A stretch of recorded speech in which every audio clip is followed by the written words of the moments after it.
Frisante é a mesma coisa de espumante? Espumante é vinho com gás carbônico? E lá no restaurante, você sabe o que fazer quando o garçom entrega a rolha do vinho que ele acabou de abrir? São tantas perguntas, né?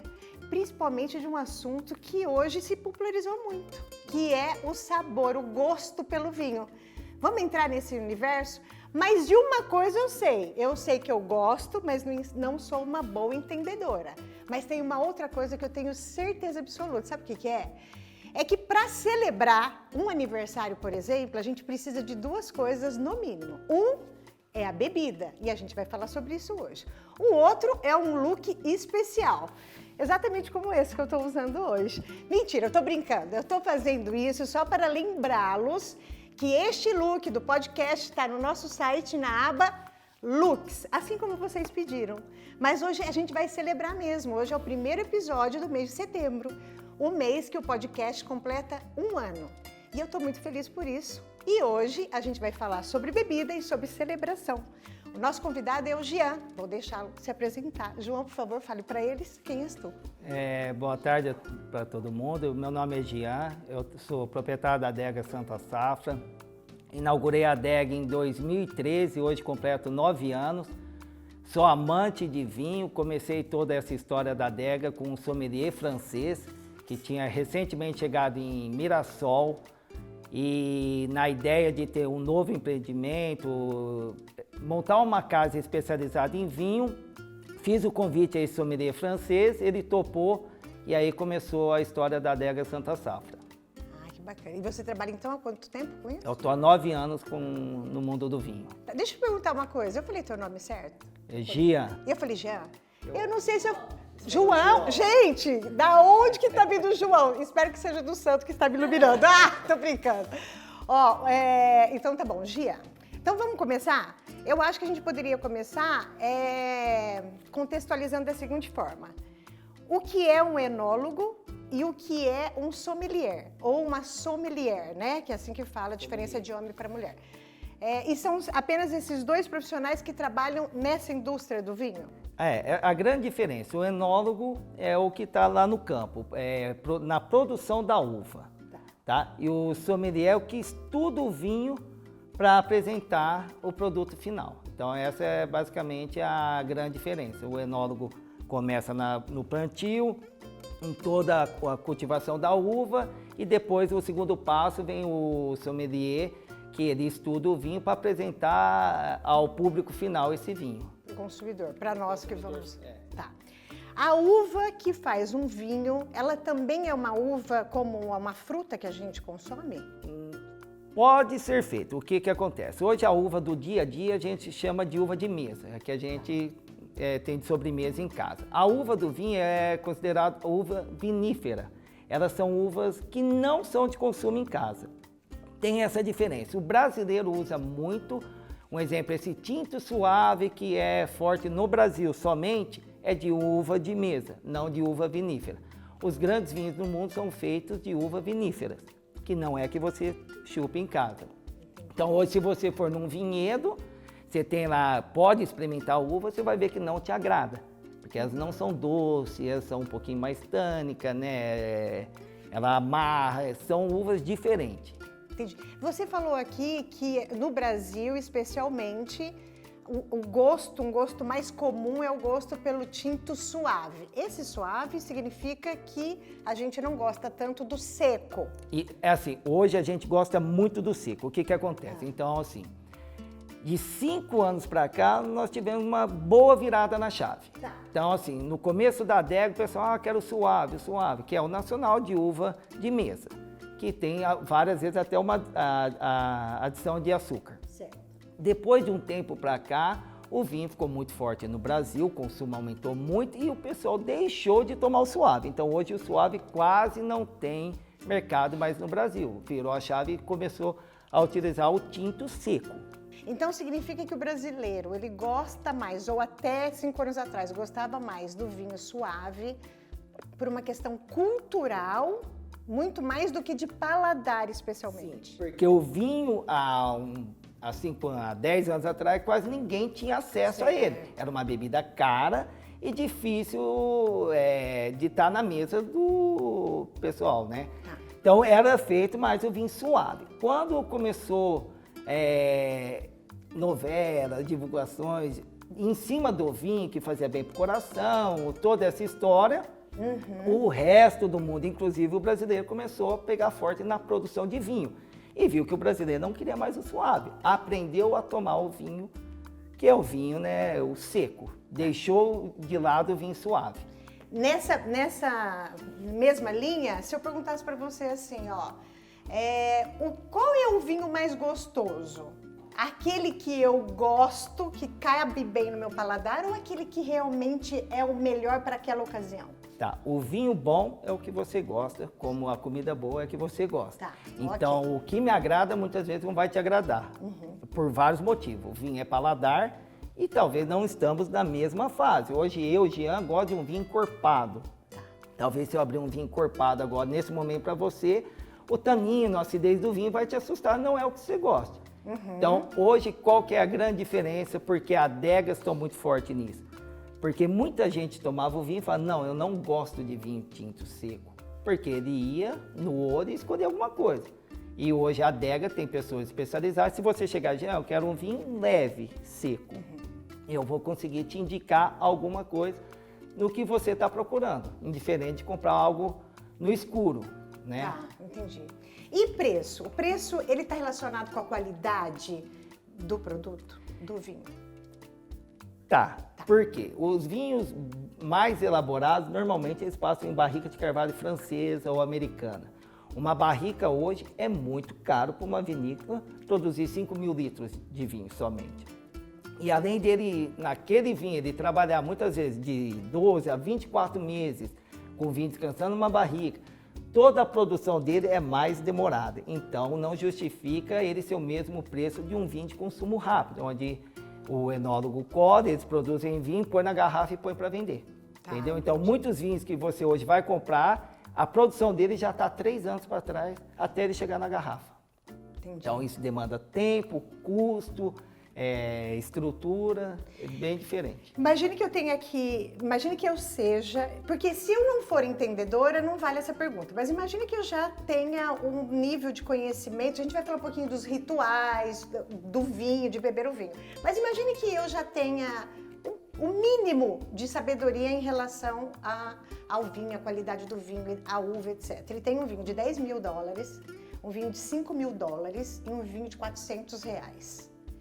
Esses $10.000, eu vou sentir a diferença com esses 5 e aqui a mesma coisa? Provavelmente sim. Então, o que que acontece? Muita gente que no começo ia na adega, vinho caro é à toa, é luxo, tentava explicar isso.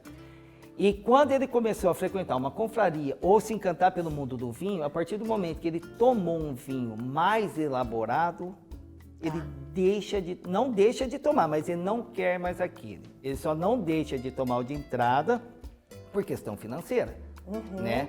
Ninguém vai ficar tomando vinho, mas que tem uma grande diferença de paladar, tem. Então, até quem não entende de vinho, se eu abrir um vinho de entrada e um vinho de guarda, um vinho mais caro, ela vai falar, nossa, esse daqui parece ser muito mais forte, esse parece ser mais saboroso. Ela vai sentir a diferença de uma garrafa para outra. Então eu posso afirmar que um dos fatores desse produto ser bem mais caro que esse e assim sucessivamente está relacionado ao processo de fabricação? Ao processo de fabricação. E a qualidade da uva? A qualidade da uva, muitos vinhos, a vinícola tem vinhedos centenários, ele reserva a melhor terra dele para produzir apenas a uva daquela garrafa. Tá. Entendeu? Então, assim, todo o cuidado é grande e por isso que na ponta final ele sai mais caro. Tá. Não justifica que o vinho caro é o bom. Sim. E também, assim, eu, Jean, vou te falar um pouco da minha experiência. Eu já tomei vinhos baratos e vinhos caros. Tá. Na minha opinião, o vinho hoje que chegou de R$2.000, na minha experiência, me trouxe a mesma sensação no de R$8.000. Então, eu já acho que tem um limite dessa grande diferença, mas que tem uma grande diferença, tem. entendeu? Agora, e o vinho é o mundo do encanto e da magia. Muitas vezes o vinho ele é muito caro pelo amor e pelo comércio e pela safra. Então, eu tenho um vinho de 1994. Aquele vinho não tem mais valor em prateleira. É valor meu, de sentimento, igual um carro antigo. Tá certo, Entendeu? claro, entendo Então, você perfeitamente. pega um Fusca, né, só para... Antigo, o pessoal pega 50 mil, ô louco, mas um Fusca. É, porque é sentimento naquele vinho. Eu entendo. Chega um momento que o vinho ele já não é mais um produto, é apenas uma bebida, mas Não. ela é uma história consumida, E é é uma um item cultura. de colecionador. Item de colecionador. Ele quer ter aquele vinho e muitas vezes eles nem bebem. Tá perfeito. Eles deixam aquele vinho apenas para colecionar. Entendo. É como se fosse Como que é quando a gente junta ou ouro ou coisas valiosas, relíquias? Relíquias é algo bacana que você, para quem ama esse mundo, você leva na sua adega e fala, nossa, olha esse meu vinho. 94, 86, vamos abrir? De jeito nenhum. Tá certo. Ele entendo. não abre, aquilo virou algo importante na adega dele. Eu estou no Brasil e você poderia falar, por exemplo, uma média de valor se a gente trabalhasse dentro dessa média de valor, a gente tem certeza ou quase certeza de que a gente está comprando um bom vinho? Tá, pós-pandemia, Tá. eu vou te falar que você acha vinhos hoje honesto, justo. O que eu falo honesto Tá, e o justo? que é honesto? Um vinho que você coloca numa mesa para o tomador de vinho ou para quem está iniciando, o tomador de vinho vai tomar e falar vinho gostoso, tranquilo, nada mais gostoso, tranquilo. E para quem está iniciando, vai falar um bom vinho. Na faixa aí de 50 a 120, você tem bastante opções legais. Opções legais de entrada, né? Independente da ocasião, o branco, o espumante, nesses valores independente você da tá comprando ocasião, um bom independente. produto. Tá. Hoje, de 50 a 120 reais, você vai ser bem servido. Tá certo. O sabor do vinho que eu estou bebendo, ele está sendo construído pelo meu paladar, pelo meu olfato, pela minha visão ou pelas estrelas que eu vi no guia? Um pouco de tudo, né? O vinho, as pessoas brincam que ele te remete até lembranças antigas, né? Então, às vezes você senta, tá tomando um vinho, você não consegue identificar algo. Alguém comenta, nossa, parece que, a grosso modo, cheira chuva, campo molhado, assim. Nossa, não é que lembra campo molhado mesmo? Então, assim, te remete a lembranças e cada uva normalmente tem uma característica, né? Os Malbec normalmente tem um olfato muito forte de ameixa, amora. Então, assim, algumas uvas já têm aquela característica, mas daí vai um pouco da pessoa, do olfato da pessoa, do próprio paladar. Você falou do aroma aqui também, que é o cheirinho de ameixa, cheirinho... Tá, então você falou de aroma. É claro que a gente já sabe, então, aqui, que são os sommelier... Como que eu falo Sommelier. plural de sommelier, gente? Não sei. É Sommelier, tá bom, o sommelier. Estuda tanto o tato, né, com o paladar, né, na língua, o aroma, mas como eu, que não sou um sommelier, posso fazer um bom uso do ritual do vinho. Então, primeiro eu queria te perguntar o seguinte: por que existe esse ritual e como esse ritual é? Desde a hora que o garçom abre a rolha e te entrega, pois ele coloca o produto, o vinho na taça, só um pouquinho. Por que é só um pouquinho? Aí eu tenho que cheirar, eu tenho que... Para que tudo isso serve? Você pode falar sobre isso e Posso. depois? Tá bom, depois que você me falou tudo para que serve, como que eu, que sou uma leiga, vou fazer bom uso dessa informação que você me deu? Tá. É assim, hoje, por que esse ritual? Muita gente pergunta, né, me deu a rolha, o que eu faço com a rolha? Na verdade, assim, tem um ritual a ser seguido, Tá, mais ok. tecnicamente. Mas o que é o interessante hoje da rolha? Normalmente, você analisa o vinho pelo cheiro, pela cor e pelo paladar. Tá. Então, ele vai te servir, você escolheu o vinho, ele vai abrir a rolha e vai te apresentar a rolha. Você vai cheirar a rolha, porque se ele está vinagrado ou já está acusando algum defeito, talvez no cheiro você já identifique. Cheirou a rolha, não identificou algo, pôs a rolha do lado. Ele vai te servir pouco porque aquilo é apenas para você experimentar o vinho. Tá. Se o vinho não está para bom uso, não tem o porquê ele já te servir muita quantidade. Então ele vai. Segundo passo, você gira o vinho para ver o aroma dele. Então, o cheiro não acusou nada, o vinho está correto, cheirou tranquilo. O terceiro passo, você experimenta o vinho. Ou experimentar o vinho, tá tudo bom, você fala para ele, ok, tá tudo bem, daí ele vai servir a mesa toda e completar a tua taça. Se numa dessas etapas você acusa, fala, ó, o cheiro não me agradou, ok, mas eu vou dar uma chance pro vinho, vamos ver a coloração dele.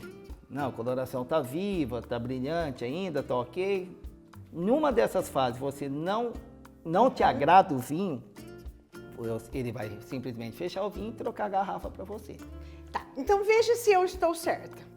Você me explicou aqui agora, eu vou tentar aplicar isso que você me ensinou. Então, eu chego no restaurante e o sommelier ou o garçom vai me entregar a rolha. Eu não sei o que é bom, mas todo mundo sabe o que é ruim. Isso. Então, eu vou cheirar a rolha. Se eu sentir um cheiro ruim, eu vou entender com ele que cheiro é esse. Ó, esse cheiro tá meio esquisito, meio amargo, meio azedo, meio o que seja. Então, é isso? Assim, normalmente não. Normalmente você vai sentir aquele cheiro não te agradou. Daí você vai dar a segunda chance. Normalmente eu já parto não agradada. Não sabia. Isso. Ótimo. Porque dificilmente, você vai descartar o vinho pelo cheiro da rolha já. Porque, ótimo. assim, eu já cheguei a abrir vinho, a coloração dele tá um atijolado, parece até lavou um tijolo, bem ferrugem. E daí, pela cor, fala, não, então eu já vou descartar o vinho. Não, ele ainda estava bom. Tá bom, ele estava no processo de começar a querer envinagrar. Porém, ele estava bom para consumo. Então, às vezes, você cheirou, o cheiro não te agradou. Opa, vamos ver a cor do vinho. Então, primeira coisa, mesmo que não agrade, faz parte do processo. Normalmente, a gente descarta o vinho no olfato, se tiver um cheiro muito forte. E esse forte seria o quê? Azedo, amargo? Um azedo, um cheiro azedo. Porque isso todo mundo sabe. Um vinagre forte, bom. Cheiro que, assim, qualquer vinho que eu abrir para você vai cheirar cheiro disso, mas o vinho passado, você vai saber que ele está passado. Por que eu estou insistindo nisso? Eu vou te falar, Jean. Porque é importante a gente entender que tem uma diferença muito grande entre o vinho estar ruim e o meu gosto pessoal. Com certeza. Então, o vinho estar ruim é um cheiro avinagrado, um cheiro azedo, um cheiro amargo. Isso a gente pode até perguntar, não tá esquisito esse cheiro. Isso. Agora, o gosto pessoal é uma outra assunto. São... Tá bom. Assim, o vinho ruim, você vai sentir, não, você não toma. Tá. Entendeu? É algo que você não consegue tomar. Tá bom. O vinho que não te agrada, dificilmente, eu vou te falar que raramente você vai pôr um vinho na mão, nossa, esse vinho é ruim. Não, calma aí, esse vinho é forte. Perfeito. Esse vinho é um pouco tânico, ótimo. Esse vinho seca a minha boca.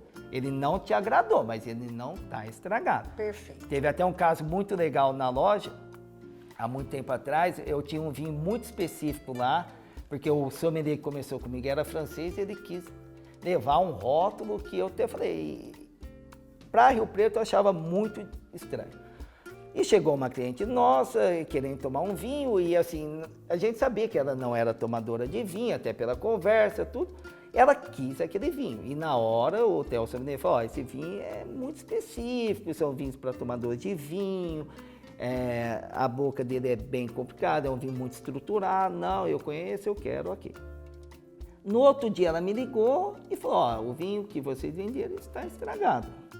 E eu falei, não, tudo bem, traz o vinho, o que você quer fazer, trocar o vinho, dinheiro, não sei o que, não teve problema nenhum. Ela levou até o vinho na loja e por coincidência ela comprou na sexta e ela foi no sábado. E no sábado estava eu e um amigo meu que é muito entendedor de vinho também. Ela me trouxe o vinho lacrado, você viu que realmente ela pôs apenas a taça dela, tudo. Trocou o vinho, foi embora, tudo. Não, que assim, eu tenho a característica, depois de experimentar o vinho, para ver se realmente está, até para eu dar procedimento, né? Tomar cuidado nas próximas vendas. Abri, pus na minha taça, tomei o vinho perfeito, e esse amigo meu falou, o vinho, você viu o que aconteceu, você quer experimentar? A cliente trouxe aqui. Não, eu faço questão. Resumindo, tomar uma garrafa inteira. Entendi. Então era um vinho perfeito, um vinho muito bom, que não caiu no paladar da cliente. Tá. E ela confundiu o vinho ruim com o vinho do paladar dela. Então isso acontece. Mas eu adorei quando você falou aqui que nunca uma pessoa coloca um vinho na boca e fala, nossa, que ruim. A gente fala que forte, que amargo, ou que qualquer coisa nesse, mas ruim, se falar ruim é porque realmente tem alguma coisa errada aí. Pode descartar o vinho que realmente o vinho ruim é ruim. Agora não te agradou, algo diferente. Tá. Aí ele coloca, vamos supor que então eu aprovei o vinho.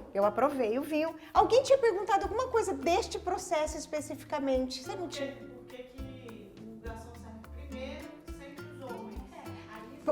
Por questão de quem faz normalmente o pedido é o homem, né? Então ele serve sempre o homem por questão assim de tradição. É tradição. É questão de tradição. Ele vai servir sempre o homem. Após a aprovação do homem, ele é comum também, muitas vezes o homem não tome, ele faz o pedido, ou a mulher faz o pedido, ele serve o homem. E o homem transfere a taça para a mulher que toma. Daí ok. Ele vai servir, mas por tradição ele sempre vai começar pelo homem. Tá. É só uma questão de tradição, é isso mesmo, tá. Por que quando a gente... Vamos falar de taça agora, mas por que a gente coloca 1/3 da taça ou meia taça e nunca completa? Por que o vinho precisa ser servido assim? Tá, essa é uma pergunta bem legal. Então vamos lá. Taças. Hoje eu trouxe essa taça, que é a taça que eu tenho na minha loja, que eu fazia confraria, devido à pandemia nós paramos. Essa é uma taça ISO. O que ela é uma taça ISO? Ela é considerada no mundo uma taça para degustações. Por quê? Ela é uma taça fechadinha, tá? Que conserva mais o aroma do vinho. O que nós temos hoje que é bem utilizado para o mundo do vinho? A taça ISO, a taça Bordeaux e a de Borgonha. Tá. A de Bordeaux e a de Borgonha são taças abertas. Aquelas bem grandonas assim. Isso, que normalmente você vai ter na sua casa e em restaurante. Por que a gente coloca pouco? Porque quando a gente coloca o vinho num restaurante ou em casa, normalmente você não está numa degustação técnica. Você está num momento de lazer, um momento de descontração. Quanto maior a taça, mais rápido ela vai respirar. O vinho vai respirar em contato com o ar. Respirando, ele vai sobressair frutas, aromas, e é isso que você quer quando você vai para degustar, ter uma noite agradável. Essa daqui é utilizada em confrarias, porque como é uma noite mais técnica, você ainda quer manter o aroma, você quer que ele demore mais a decantar. Entendeu? Então, normalmente você pega as taças borgonhas, ou bordonetas, coloca até a parte mais gorda dela. Que é onde ela vai ficar com maior amplitude e conectar mais ao ar para que evapore o álcool e sobressaia o cheiro, o aroma do vinho. Então você falou de decantar. O que é decantar um vinho? Todo vinho deve ser decantado? Não.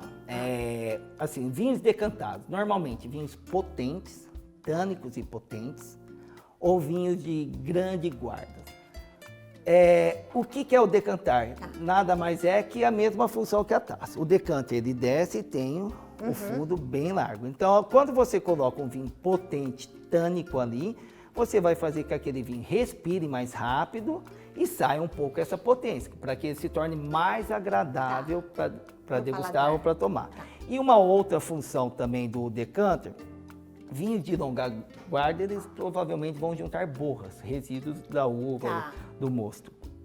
Quando você vira ele, por isso que ele tem aquele formatinho aqui, a borra vai descansar no fim e você virando com cuidado, a borra não vai para sua taça, ela vai ficar no decanter. Então, é um defeito? Não, é questão de tempo, muitos vinhos vão ter a borra. Então, coloca. Porém, vinhos de grande guarda, você tem que tomar cuidado em colocar em decanter. Porque você pode acelerar algo que já tem uma guarda antiga. Então, assim, o que a gente vai fazer? Normalmente, vinhos muito encorpados. Vamos decantar. Que fruta é essa? Que faz um vinho... Taná, Malbec, Cabernet... São várias uvas. Mas assim, então vamos pegar... mais processo. Isso. Tá bom. Então a gente vai pegar um vinho de longa guarda, que está jovem, e decantar. Vinho de consumo rápido não são feitos para decantar. É vinho que ele já consumiu para consumo rápido. Então se você decantar, você vai deixar o vinho que ele já não é tânico. Entendi. Às vezes, a grosso modo, ralinho, xoxo, entendeu? Então, fraquinho. Então, assim, ele fez esse vinho para não ser decantado, tá? Tá, entendi. Então, você tem que decantar, não, e até os vinhos encorpados. Tudo depende do que você quer. Eu já gosto de pôr um vinho encorpado na taça e esperar ele evoluindo aos poucos. Agora, se é uma confraria ou algo mais técnico, eles preferem acelerar esse processo, que é mais ou menos a mesma função que aquele aerador, que faz a bolinha. Por quê? Faz aquilo para que o vinho respire mais rápido. Entendi. E evolua mais rápido. Entendi. Nossa, é tanta pergunta que está aqui na minha mente, só pela essa explicação que você deu, mas a gente já volta. Vamos só voltar para a taça, porque a gente estava na taça. Por que eu tenho que pegar na taça aqui? Ou seja, gente, na haste, eu chamo isso de Isso, haste? Haste ou na base, nunca no copo, é isso? Isso, é. Por quê? Sempre vão pegar o vinho na haste. Por quê? É inimigo do vinho. Calor, trepidações, do vinho branco. Você pegando aqui, você esquenta teu vinho e se altera o teu vinho. Então, sempre vão pegar na haste. Sempre na haste. Isso. Então, não é Pra uma que questão de não- etiqueta, é uma questão de qualificar o próprio produto. O próprio vinho. Tá bom. Por isso que, muitas vezes, o vinho rosé, a espumante, a haste é até maior. É. Para que você não esquente ele, porque eles são consumidos mais gelados que o tinto. Mais Então, o tinto. sempre vão pegar aqui. Muita gente pega aqui, mas daí é questão... Tá bom, aqui já é mais de, estilo. fazer tá. um estilo, mas sempre aqui. Nunca, Jamais com Jamais. um copo. Tá, porque você vai esquentar teu vinho, você vai alterar teu vinho. tá bom. Você está falando sempre de longa data. A gente está dizendo que a gente está falando daqueles vinhos, quanto mais velho, melhor. Mas então significa que sempre os mais velhos são melhores do que os mais jovens? Ou existem vinhos jovens, que é para ser consumidos jovens, que são tão bons ou melhores do que longa data? Dificilmente. Então, porque tá, assim, explica. daí já vem na questão também do processo do vinho. Tá. Então, o vinho de longa data, ele é muito mais complexo. Tá. Então, ele teve muito mais trabalho, ele já foi feito para que aquele vinho evolua depois de muito tempo. E ele evoluindo naturalmente depois de muito tempo, ele vai ficar, que a gente brinca, até meio uma compota de geleia, ele vai mudar todo o aroma dele, dificilmente ele vai ter um álcool que te desagrade, alguma coisa. Diferente que o vinho de consumo rápido. Se você pegar um exemplo, o enólogo produziu lá o vinho de 15 anos. Tá. E tomar hoje, ele tá ruim? Não. O que ele quer dizer é que é o seguinte, hoje ele vai estar muito mais, a gente fala bravo, a expressão, mais, chega um pouquinho mais bravo, ele já mostra porque chegou. Aquele vinho depois de 10, 15 anos, você vai tomar ele, vai estar macio. Ele não vai ter aquela explosão que você fala, opa, entendeu? Entendo. Ele fica um vinho macio, mais agradável, muito mais aromático, muito mais fácil de tomar. Que é difícil, hoje, principalmente, são poucas pessoas que compram vinho para longa guarda, entendeu? É difícil, né? A não ser os especialistas, os colecionadores. Então, como, assim, São Paulo está à frente, né, de Rio Preto, mas hoje já é comum, né, na época o pessoal comprava adega de 12 garrafas, hoje não existe mais isso, hoje o pessoal quebra um quarto para fazer adega. Então hoje eu tenho vários clientes com 1.500 garrafas, 5.000 garrafas, isso daí já virou parte de decoração da casa dele.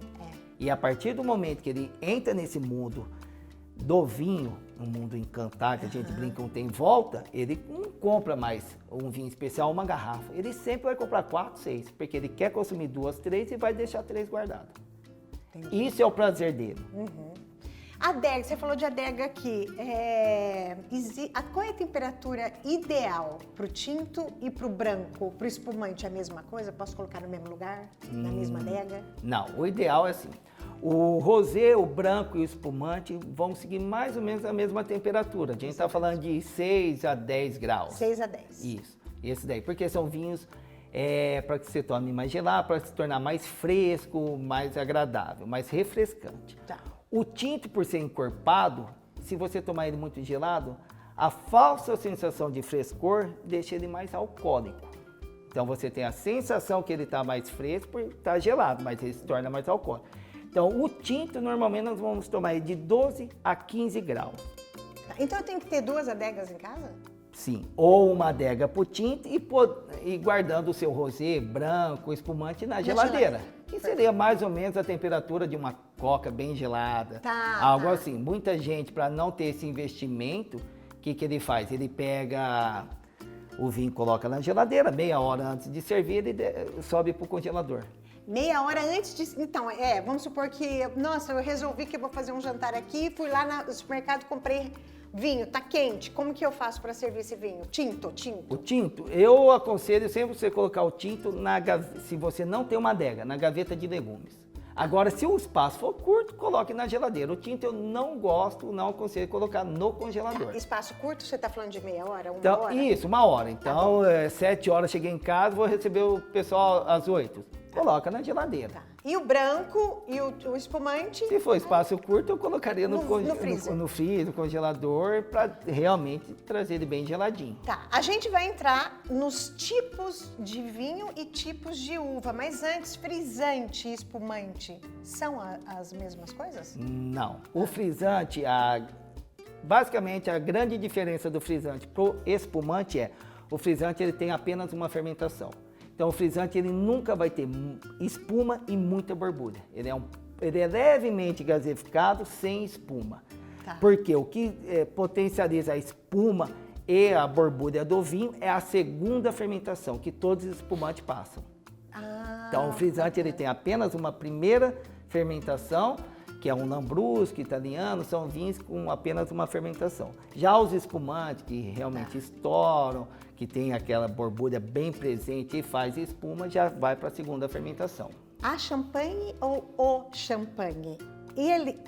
A champanhe ou o champanhe é um espumante? É um espumante. Tá. Tudo é chamado de espumante. A champanhe em específico, ela traz só a França, na região de Champagne, na França, patenteou o nome como champanhe. O que ela é? Ela é uma espumante produzida naquela região de Champagne, onde ela é obrigada a seguir normas da região. Ok. Então, se ela fugir à norma da região, ela não pode colocar champanhe. Então, o resto do mundo não pode fazer, mesmo no mesmo método que ele, e colocar champanhe. Tá. Não pode. Assim como a Itália patenteou Prosecco, que basicamente é uma champanhe, é um espumante. É um espumante. E o Brasil está com a espumante. E dentro dos espumantes existem 3 métodos. O Charmat, que as 2 fermentações, a primeira fermentação comum, normal, e a segunda em tanque de aço inox. A Champenoise, que é a que produz champanhe, as grandes espumantes, Prosecco, que a segunda fermentação é na garrafa. Na própria garrafa? Na própria garrafa, por isso que também é muito mais caro. Tá. Porque o trabalho, a mão de obra para fazer o champanhe é muito mais complexo. Tá, entendi. Você falou que na própria garrafa. A garrafa, vou voltar para outro lugar agora, mas a garrafa ela tem que ser guardada na minha casa deitada ou em pé? Tá. Hoje o que guardamos deitado são as de rolha. De Tá? rolha. De rolha. Por quê? Para que o ar não entre exageradamente. Então, você fazendo isso, ela vai inchar a rolha e vai evitar que o ar entre. O ar entrando vai vinagrar teu vinho. Tá, perfeito. Tá?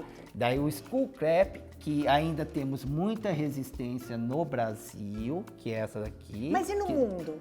Tem resistência sobre... Hoje o mundo começou a mudar. Então a Espanha, a África começaram a fazer grandes vinhos com Skull Crap. Tá. E esse sim no vertical? Pode, do Tanto jeito que faz. te agradar, porque ele é muito bem lacrado, então ele não vai ter o oxigênio entrando. Então a gente pode entender que... Como que chama isso? Skull Crap. Skull Crap. É. A gente pode entender que Skull Crap, ele é um método melhor do que a rolha, se você pensar no produto final? Ou não foi por isso, não. menos, Foi não, porque foi mais por a questão mulher... de natureza. Porque a cortiça está virando extinto, né? E é muito difícil. Sustentabilidade. Isso, é muito Perfeito. difícil. E, Tá. e questão financeira, porque hoje, antigamente era tudo de cortiça. Hoje, se você pegar vinhos de entrada, é tipo um plástico. Não é mais cortiça. verdade. Então, financeiramente, também ficou mais Você sabe fácil. que eu cheguei a pensar nos meus devaneios que Isso aqui também foi criado, é uma inovação também porque as mulheres passaram a consumir muito vinho e é muito mais fácil para a mulher abrir assim. Eu acho que assim, muitas mulheres já me questionaram isso, se foi feito com o público feminino. Que Eu é uma achava. coisa, porque as mulheres têm muita dificuldade realmente. Alguns têm que fazer muita força, então elas brincam muito sobre isso. Mas não, isso daí Mas foi não mais é. questão Mas, de mas nós agradecemos, mas de qualquer É fácil, maneira, né? tem uma outra coisa que inventaram para nós que foi fabuloso, que foi o negócio, o saca-rolha. Isso. Aqui, nossa, aquele lá é Então, ótimo. daí é outra Ou coisa. É ruim? Não, é bom. Tá. Mas é assim, eu até conversei esse final de semana com um cliente sobre isso. É bom o saca-rolha para vinho de consumo rápido. Porque a chance de você quebrar uma rolha de cortiça com ele é grande. Não Então, sabia eu disso. já não gosto. Muitos clientes meus vão usar o tradicional. Tá bom, Porque a entendi. chance de eu quebrar a rolha nele é bem menor com o que aquele. Se eu quebro uma rolha, isso já aconteceu comigo com o tradicional aí, que É. o negócio quebrou, eu tive que... Quanto que eu estou prejudicando o meu vinho se essa rolha entrar lá dentro? Teoricamente, Ou não? para você tomar vinho, não. Vai ter um pouco de rolha, né? Que são acidentes que acontecem. Ah, estragou o meu vinho? Não. Tá, é mais Porque estético é mais o negócio. estético, Tá porque a rolha já está em contato com o vinho. Tá. Então muita gente fica, os farelos É. da rolha, muitos vão acabar coando o vinho que vai estar decantando o vinho. É. Mas, estraguei meu vinho? Não, não estragou.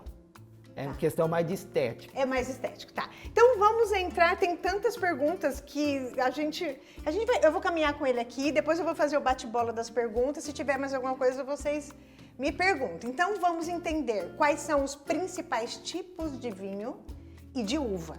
Tá. Principal tipos de vinho. Tinto, Tá. que é o mais consumido no mundo. Tá. Branco, vinho rosé e espumante. Ok. Né? Espumante e frisante, que estão mais ou menos na mesma categoria. Tá. O mais consumido no mundo, com certeza, o vinho tinto. Vinho tinto. Vinho tinto. Você vê, né? Quando a gente pensa em vinho tinto, quem não é entendedor, a gente sempre pensa no vinho tinto como um vinho que seria o segundo ou terceiro da noite. O primeiro seria um branco. Isso é real, isso? Por que o tinto é mais consumido se normalmente você entra com branco primeiro? Porque assim, quando a gente fala, a gente entra com branco, se a gente for fazer harmonizado, Tá. que é muito difícil. Daí já começa a ficar técnico. É verdade. Porque às vezes eu sou tomador de vinho, o resto dos meus convidados não. Então, para que eu vou usar uma técnica, sendo que todo mundo gosta do tinto? Ok. Tá bom. Então, o que acontece? Por que a gente entra com branco? Por questão de potência de vinho. E por quê? Então, eu comecei com uma salada, eu estou num espumante. Ok. Entendeu? Daí eu fui para uma entrada com uma carne, daí eu já vou para um tinto. Então, assim, muita gente harmoniza o vinho e a comida por potência. Tá. Comidas leves, vinhos leves. O que é vinho leve? Branco e rosé. Tá. Isso. Carneiro, carne, vinhos potentes com vinho potente, tinto. Tá. Então tem um pouco essa regra. Tá. Então não é que tem, se a gente for fazer um jantar harmonizado, nós vamos seguir essa escala de potência seguindo os vinhos. Agora tem que, assim, o que é mais legal para Rio Preto, vamos falar um pouco mais aqui do interior. Semana Santa. Quase não vem do vinho branco, que é o vinho que mais harmoniza com Seria peixe. com peixe, verdade. Eu vendo tinto. Restaurante, bistrô, tinto. Tá bom. Porque é o paladar do Rio Pretense. Tá bom. E pelo jeito, quase universal. Quase universal. Pelo que você tá me falando. Então, assim, já só vou terminar essa daqui, peraí. Então, a gente tem os principais: vinho tinto, vinho branco, rosé e o espumante. Daqui a pouco a gente fala sobre as uvas. Todas as uvas fazem todos os tipos? Qual é a Eu pergunta? tenho várias perguntas, Tá. mas é que a primeira é nisso que vocês estão conversando. Tá. Eu acho até que tem a ver com os tipos de uva. Porque é muito comum hoje em dia a gente fazer reunião em casa e cada casal, cada um leva um vinho. Aí Certo. chega aquele monte de tipo de vinho. Como é que a gente pode organizar minimamente isso daí? No sentido assim, a gente começa pelo mais potente ou não, você já falou que o ideal é talvez não, mas começa pelo mais caro ou começa com o mais barato. Tem gente que fala, não, tem que começar com o mais caro, que é pra já sentir, porque depois a gente já tá bêbado e não sente. É uma pergunta bem, Boa. bem legal e assim, Boa. daí até um pouco difícil. Por quê? Eu vou te falar... São muitas variáveis, né? O que acontece? A turma vai beber muito vinho? Vai. Vamos imaginar que sim. Então, nossa, hoje é um ano de vinho, vamos beber bastante vinho? Vamos começar pelo mais caro, para eu sentir realmente a estrutura, todo o sabor do mais caro. Tá, Tem lógica, qual que é o né? problema disso? A partir do momento que eu tomar o mais caro, os outros Ficam ruins. perde, né, a qualidade.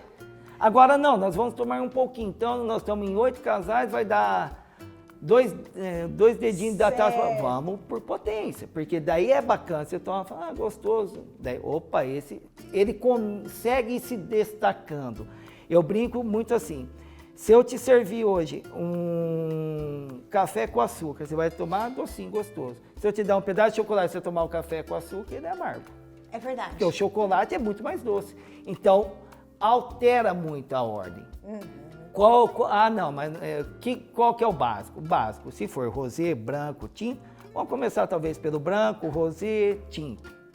Ah, não, são só tinto. Normalmente o Malbec, o Taná e o Cabernet são os mais encorpados, então a gente vai deixar eles por último. E começar pelo um Pinot, um Carmenère, algo tentando fazer uma escadinha, que também não é só isso. Por isso que o pessoal se encanta pelo vinho. É muita coisa. Porque eu posso colocar para você 3 Malbec e a potência é totalmente diferente, porque um é muito mais tânico, o outro passou muito mais tempo por barrica, destacou muita madeira, o outro é um pouco mais adocicado. Eu vou voltar no que você está falando, mas para isso a gente precisa estar respondido. Ou seja, no fundo, fica mais ou menos como aquela pergunta que eu fiz para você hoje, que foi: qual é o melhor vinho? Aquele que eu gosto ou aquele que é? É assim, existe uma lógica na questão de você começar pelo melhor, porque depois você vai perder a capacidade de sentir esse paladar. Mas, por outro lado, se você conseguir fazer uma gestão da noite, é melhor você ir subindo a escada. Resumindo, se for um happy hour que você está ali para beber e se divertir, eu começaria pelo melhor. Se Isso. for realmente uma degustação, eu começaria pelo... Ótimo, falou tudo. Pelo de deu uma entrada, régua. Perfeito. que eu acho mais bacana É isso e mesmo. você acaba sentindo todos. Quais são os principais tipos de uva? Tá, hoje, no Brasil, líder de venda Malbec, Cabernet em segundo e Merlot em terceiro, Merlot e Carmenère em terceiro. O Malbec hoje caiu muito no paladar do Rio Pretense, do pessoal do interior, que é uma uva muito forte da Argentina, é o carro-chefe da Argentina. Então, assim, é um vinho que eles fizeram pensando no público jovem, né? Então, por isso que hoje quem está iniciando procura muito mais Argentina, Chile, o novo mundo, porque o novo mundo mudou um pouco o conceito do vinho. Eles estão produzindo vinhos não tão tânicos, tão amadeirado, porque é o paladar novo. O velho mundo, a Itália já fazia um vinho muito mais tânico, mais complexo, que agradava lá atrás. Hoje o novo mundo já percebeu que a nova tendência é vinhos mais leves, vinhos mais frutados, vinhos mais macio de boca. Então, o Malbec hoje é o carro-chefe. Você falou Malbec, Merlot e... Não, Malbec, Cabernet e o Merlot. Tá, essas uvas fazem qualquer tipo de vinho ou não? O Malbec só faz o vinho tinto? Não, o Malbec, todas essas conseguem fazer o rosé. Porém, aqui eu tenho um exemplo. Ó. Aqui eu trouxe o Malbec tinto, argentino, tinto. E aqui eu trouxe o Malbec, a mesma uva, argentino rosé. Tá? O que vai diferenciar na coloração do vinho é que na fermentação ele remove a casca. A casca que dá toda essa cor pro vinho. Então ele produziu um Malbec rosé e não um tinto. Então é por isso que a mesma uva que faz o rosé, e o rosé me parece mais suave, porque ele não tem o tanino, porque a casca não tá ali. O tanino ele se concentra na casca da uva. Na casca. E aqui então dificilmente você vai tomar um rosé com tanino, é quase muito difícil. Já muito. entendi. Tá, eu acho que a gente não dá pra gente falar sobre vinho sem falar um mínimo de harmonização. Qual que é a melhor ocasião para celebrar, para final de ano, para celebração? Ainda no mundo celebrar festar, né? É o espumante. É o espumante. Ainda é o espumante. Num casamento, qual que é mais interessante? O espumante também. O espumante Daí, também. o espumante ele tem duas coisas bem legais, principalmente para casamento. Por quê? Toda vez que você pensa fim de ano, você lembra de estourar um arroz, um espumante, festa. Então, Fórmula 1, sempre a gente tem o costume de ver pessoas comemorando com espumante. Então, hoje ele é tido como a bebida da celebração. Porque muita gente não coloca vinho tinto, olha que curiosidade bacana, Fala. Em casamento, que a noiva tem medo de sujar o vestido. Faz todo sentido, né, Fernanda? Assim, eu tô há 9 anos e assim, eu vendo muito casamento e toda vez o pai fala, eu gosto de tinto, a noiva, não, vocês vão derrubar tinta no meu vestido. Então, assim, é muito difícil colocar tinta. E mesmo assim, quando se coloca uma segunda opção de vinho no casamento, é tinto. Raramente é branco ou rosé. Tá, ok. O espumante- Piscina, praia, qual que é o melhor? Vinhos refrescantes. Então, piscina, praia, vinho verde, vinho branco, o próprio espumante, são vinhos refrescantes, com calor, bebidas mais geladas, mais cítricas, leves, que vai te dar a sensação de frescor. Tá, e jantares, o tinto. O tinto, com né? certeza. Mais alguma pergunta em relação à ocasião? Qual vinho nacional, assim, se a gente tem vinhos nacionais considerados vinhos bons, né? Que tipo de uva que é mais propícia aqui? E junto com ela, desculpa, já quero perguntar, da onde vem o melhor custo-benefício hoje quando a gente fala de vinho? Então já vou fazer as duas. E se para nós aqui no Brasil, os argentinos e os chilenos são mais acessíveis e por isso a gente tem condições de tomar vinhos melhores dessas duas nacionalidades, assim, pelo fato da proximidade, de chegar a nós com preço mais bacana. Tá, legal a pergunta. Assim, hoje o Rio Grande do Sul está em destaque no mundo. A safra, principalmente em espumante branco, em 2020, ganhou várias premiações no mundo. E o Brasil está sendo respeitado, começando a ter um respeito no mundo com seus brancos e espumantes. Brancos e espumantes. Isso, é o nosso forte. E o Rio Grande do Sul hoje é o carro-chefe dessa produção. Tá? O tinto, produzimos tintos bons? Produzimos. É ainda aceito e ainda não. Por alguns motivos. Por quê? A tributação em cima do vinho, o vinho ainda no Brasil é tido como bebida alcoólica. E na maioria do mundo ele é tributado como alimento.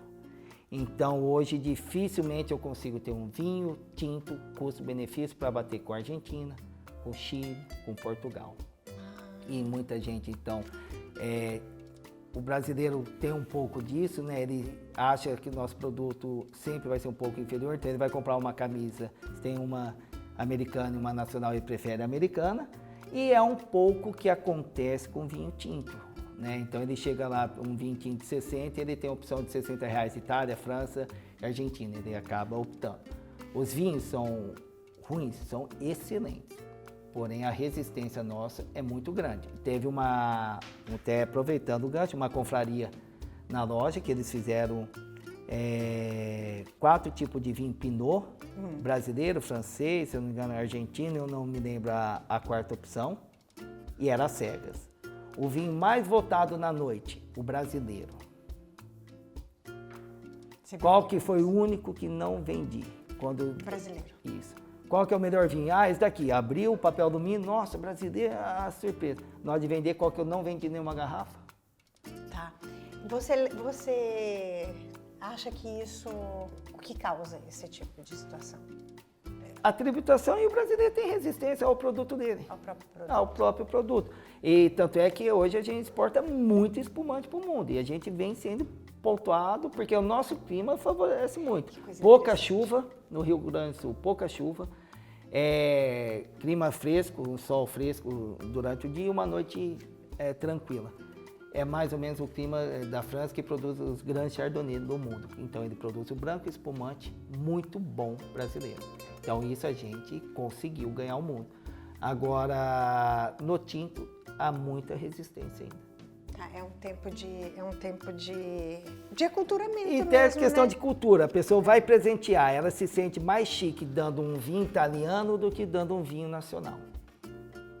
E é outra coisa que assim, a gente de adega acaba sofrendo muito e nosso intuito é tentar mudar isso. Muita gente quer vinho famoso, porque hoje a gente vive em questão de propaganda, Claro. Instagram, então assim, redes sociais. Ele não quer um bom vinho, ele quer o vinho famoso. E junto com o vinho famoso trouxe o contrabando. É a falsificação muito grande. Qual que é o sabor que esse vinho falsificado tem para eu achar minimamente que eu tô tomando original? É mais ou menos o que o pessoal faz. O uísque é a bebida mais falsificada no mundo. Então é mais ou menos o que eles fazem. Você está comprando um Black Label com vinho de entrada, que eles colocam um horse de entrada. Tá, então tá, você pagou 200 num de R$40, que eles Tá. muitas vezes colocam até remédio para dor de cabeça, para alterar aquele vinho e não te dar dor de cabeça. E quantas pessoas, eu vou te falar que em um exemplo em São José do Rio Preto, não deve ter 10 pessoas com essa capacidade técnica De identificar. Isso. Tá bom. A questão é que você está tomando um vinho que é um alimento. Tá.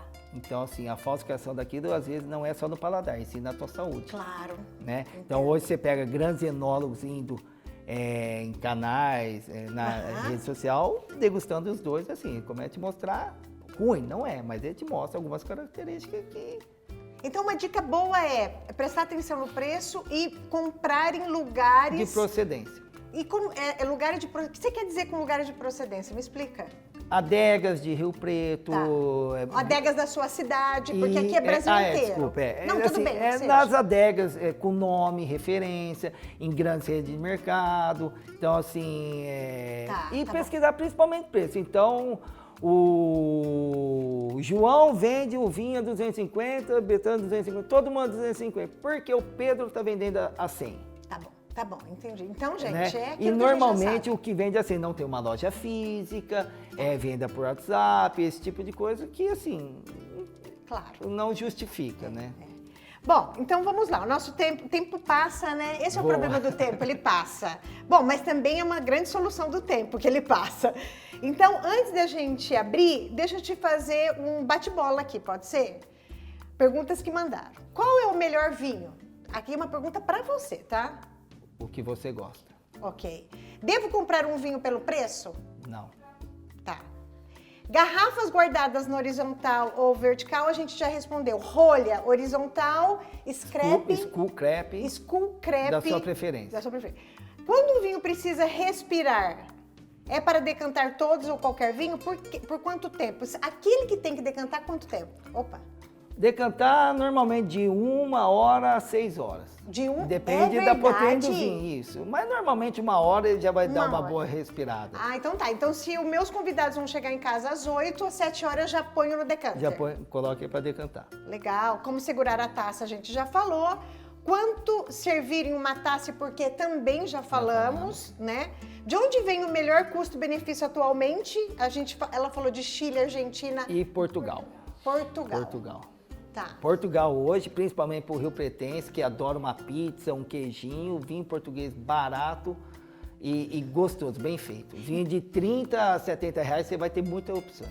É verdade que para quem gosta de charuto, o melhor vinho para tomar com charuto é o vinho do Porto? Vinho do Porto. Vinho do Porto? Que é um vinho licoroso, um vinho que você, na verdade, é mais um deguste. Você não toma em grande quantidade. Certo, tá certo. Como tirar o rótulo do vinho sem rasgar? Essa eu vou ficar te devendo. Essa. Acho Não que sei. é colecionador, né? É isso. Devo manter meu vinho em uma adega, já falamos, de temperatura controlada, posso misturar, também já respondemos aqui, gente. Devo jogar fora o que resta... Nossa, essa pra mim é a pergunta do podcast, do episódio. Devo jogar fora o que resta do vinho que sobra de uma noite para outra? Fica ruim? O que você fala sobre isso? Não precisa jogar Conta, fora. tá. Assim, até aí um espaço de 3, 4, 5 dias o vinho vai estar ok para você tomar. Ele vai perder suas propriedades, né? Vai mudar o vinho, mas ruim ele não vai ficar. Então é comum, você foi, se serviu, pega a rolha, fecha ele tranquilo, você nem deixa mais fechado, deixa ele em pé. Questão aí de curto prazo, não vai estragar, você pode tomar. Então, e eu pego a própria rolha. Isso, ao pronto. contrário, né? Ao contrário. Você vira ela ao contrário, lá fecha o vinho novamente e pode tomar tranquilo. Não posso tomar de um dia pro outro. Com certeza. E pode tomar, pelo que ele falou, até 2 dias. Não, na minha casa eu tenho uma tampinha que você põe aí um negócio. É legal, você tira o ar, isso, que vai... Uns 3, 4 dias eu tomo. Não, vai conservar até por mais tempo. Vai conservar até Ah, por mais então- tempo. então- Dificilmente, mesmo sem essa roda de tirar o ar, assim, em 5 dias o vinho vai estar tranquilo ainda para você Olha, tomar. que interessante. Eu imaginava que era com... Pode acontecer dele acelerar todo o processo dele e não tá bom? Pode, mas daí é aquele, você vai sentir no cheiro ou na boca. Mas 5 dias tranquilo, 2, 3, tranquilo. Então, legal. Bom, então eu acho que a gente pode ir para os Chegou. vinhos! Que delícia, gente! O Jean, ele trouxe para nós um frisante para a gente fazer o brinde do mês de aniversário do podcast. Daqui a pouquinho a gente vai fazer, né? Que delícia! E aqui, como a gente falou hoje em questão de consumo no Brasil, eu acabei trazendo o Malbec argentino, né? Que é a preferência no Brasil e também eu acho que o carro-chefe em Rio Preto em questão de venda. Alfredo Roca. Isso. Roca. O Malbec é um vinho que harmoniza muito bem com carne. Muito bem com carne, Acho que tem a ver com isso, do interior a gente com não certeza. fala muito. E ele também, até assim, a carne, muito... Por isso que eu acho que o português também está tomando... O pessoal do interior gosta muito de churrasco e pizza. E o Malbec também, ele, pela Argentina, está nesse meio de agradar o público jovem, os novos tomadores de vinho, eles sempre são frutados, o aroma muito legal, sempre muita fruta, um baunilha, então isso agrada muito o consumidor. Viu, eu vi que você colocou aí com muita facilidade. Isso é força ou isso é jeito? Jeito, na verdade, é dificilmente... Porque eu faço uma força muito grande pra conseguir. Às vezes, que é normal, a gente já... Muitas pessoas vai com aquela tensão de não... Então, assim, por já ser natural, mas dificilmente você vai quebrar. O que a gente tem que se preocupar é sempre colocar no meio da rolha. Tá, ok. Tentar o mais próximo, porque muitas vezes quebra a rolha porque ela sai de lado e ela deixa a rolha mais fraca. Tá bom. Porque foi tão fácil que eu falei, gente, será que é só força? Então é assim que eles começam. Você vê, ó, essa não é uma rolha de cortiça, então ela quase não tem sinal na rolha, né? Então você vê que ela nem manchou a rolha direito. E daí ele vai te dar, você cheirar, você vai ver que... Tem cheiros frutados dos passarinhos da Islândia. Você vê tô que brincando. então, mas o mais bacana é que você vê que é um cheiro normal. Não é um cheiro que te desagradou. Não, de jeito nenhum. Então seria o primeiro sintoma. O segundo sintoma, eu vou começar com você, Tá. lógico. Ele vai pôr um pouquinho para você e daí você vai analisar a coloração dele. A cor. Tá, que cor, se eu tô tomando um Malbec ou um tinto, qual é a cor que não pode estar aqui? O ferrugem, normalmente o ferrugem. Normalmente ele é brilhante, essa cor mais intensa, um roxo vivo. Tá. Aí eu vou girar a minha taça Isso. para que suba Para que suba o aroma, o aroma. eu vou, Tá, me ensina. na verdade... Agora, gente, olha lá. Então a pessoa vai pegar o vinho, né? E normalmente ela vai mexer Girar. no vinho. Tá. E você vê, se Ai, você que delícia. girar o vinho e cheirar, Vai estar uma delícia.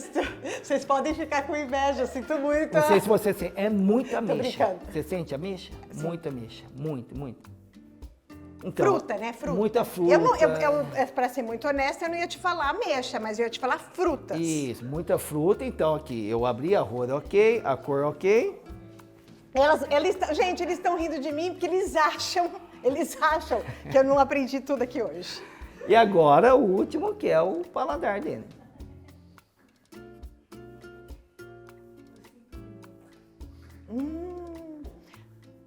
Tem que deixar um pouquinho na boca, né? Tem. Normalmente você respira um ar junto com o vinho, deixando ele na boca, daí você vai ver a característica. Ele tá pegando seus caninos aqui, né? Se ele seca a boca.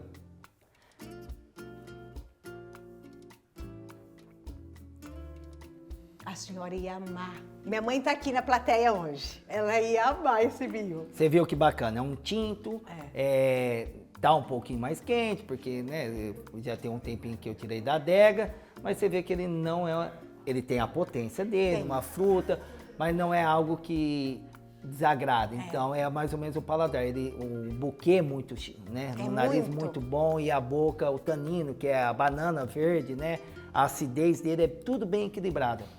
E ele não desce queimando, trazendo aquele desconforto do álcool do vinho. Adorei. Adorei! Queria trazer curiosidades sobre as garrafas que você trouxe. Aqui é tudo argentino? Não, aqui eu trouxe um português, 2 argentinos, 3 argentinos e um chileno. Qual é a diferença? Então, assim, pra gente finalizar aqui, por que eu compraria um português e não um argentino e vice-versa? Ou por que esses 3 hoje são considerados os melhores? Custo-benefício e paladar. Hoje o argentino, por ter o Malbec, que é a uva bem consumida, e o Cabernet, que tanto a Argentina e o Chile faz muito bem feito, e o legal do português, que ele é vinho fácil, sem acidez e não tanta fruta. Tá. Essa fruta, esse vinho tão frutado, às vezes com uma pizza leve, ele apaga a pizza. Então ele faz um vinho saboroso, sem muita fruta, sem muito tanino, que harmoniza muito com uma pizza, com comida mais leve e o custo-benefício muito bom. Tá certo. E eu fiquei te devendo. Não, tá ótimo. Tem mais alguma pergunta? Gente, é assim, eu aprendi realmente hoje muita coisa. Eu acho que hoje eu consigo chegar... Veja, tô deixando bem claro aqui para não parecer qualquer coisa diferente. Eu acho que eu consigo hoje chegar num restaurante, fazer todo esse processo, esse ritual de uma maneira minimamente entendendo o que eu estou fazendo, sem constrangimento. Que é o bacana, é o que você precisa para saber o que você vai estar degustando aquela noite. E o mais importante de tudo é que no final a bebida e a comida que você pediu te agrade e tua noite seja bacana. Não entendo nada, a primeira coisa que você tem que... Eu vou te perguntar assim, eu não entendo nada, por onde eu começo essa trajetória para o mundo do vinho? Tá, bacana. Sempre nas mídias sociais, procurar a internet, né, comentários de uva e adegas, né? Hoje em dia todas as adegas têm alguém para te atender e para conversar sobre vinho. Então não precisa ter medo. Muita gente fala para mim, mas a adega só tem vinho caro. Não, a adega tem vinho barato igual ao mercado e o bacana de lá é que você vai bater um papo, explicar para o vendedor o que você quer e ele tentar te agradar. Tá certo, tá certo.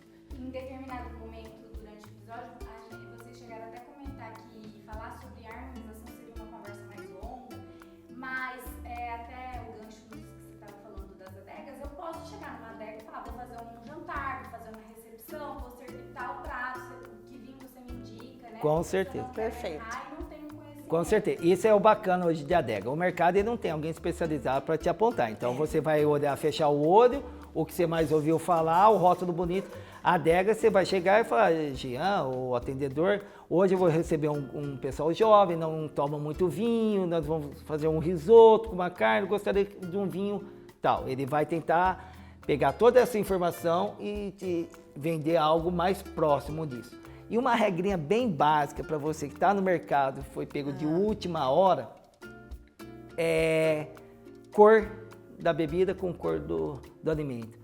Comidas claras com vinhos claros, comida escura com vinho escuro, entendeu? Então tudo que sobressai, vou fazer um risoto com cordeiro, com carneiro. O que sobressai nele é o cordeiro, é escuro, vinho escuro. Vou fazer um peixe, branco com branco, um fruto do mar, rosé, uma saladinha, um espumante. Tá. Então é uma técnica básica que talvez vai te ajudar ali naquele momento. Ajuda bastante, para quem está começando, ajuda muito. Com certeza. Eu adorei, Jean. Também adorei gostei mesmo. Vamos brindar? Com certeza. Traz para nós, pra gente, por favor. Meninas, meninas e meninos, olha só, voltei pro primeiro episódio desse podcast. É o mês de aniversário, né?